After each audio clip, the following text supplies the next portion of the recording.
10 दिन तक आफताब दिल्ली पुलिस की गिरफ्त में रहा और पहले 5 दिनों तक उसने जो भी बताया उसी हिसाब से पुलिस मेहरौली के जंगल की खाक छानती रही।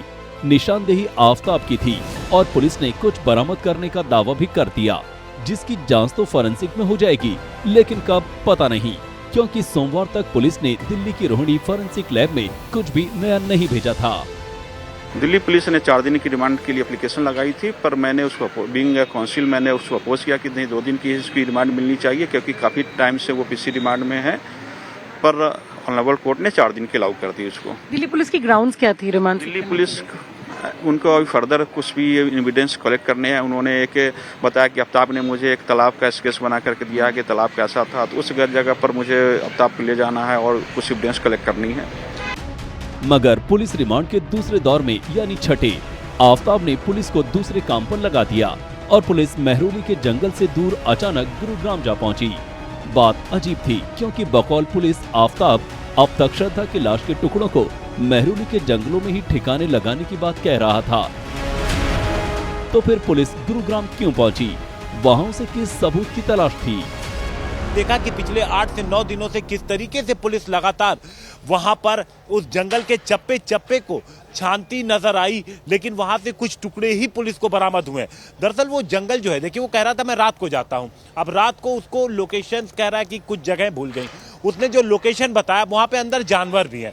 उन्होंने उस हड्डी को किस जगह पहुंचा दिया, कहां उसने फेंका था, तो ये इतना आसान नहीं है। उसने वो सारी लोकेशन बताई हैं, पुलिस को ऐसा लग रहा है, और इसीलिए पुलिस इस पूरे मामले में साइंटिफिक जो जांच है उसकी तरफ आगे बढ़ी है। तो आफताब से पूछताछ करने वाली पुलिस टीम के सूत्रों के मुताबिक पहले 5 दिनों में आफताब ने 1 आध 2 सच छोड़कर बाकी सब झूठ ही बोला था। यही वजह है कि पुलिस उस पर भरोसा कर सबूत की तलाश में इधर उधर भटक रही थी। अब पुलिस को भी पता है कि आफताब ज्यादा दिनों तक पुलिस हिरासत में नहीं होगा, लिहाजा उससे पहले ही सबूत ढूंढना जरूरी है। लिहाजा अब पुलिस भी आफताब वाला खेल आफताब के साथ खेलने लगी है। नतीजा सामने आया।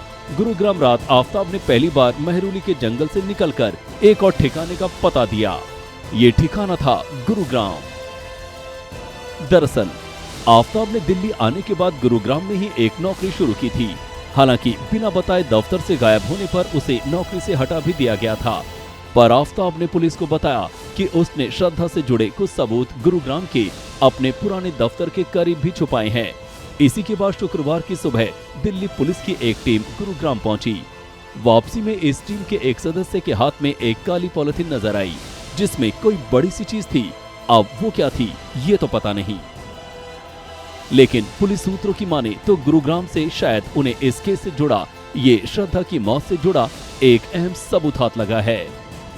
तो क्या गुरुग्राम से पुलिस जो काली पॉलिथीन लेकर आई उसमें हथौड़ा था, या कैंची, या फिर वो कटर या चापर जिसका श्रद्धा के कत्ल में इस्तेमाल हुआ?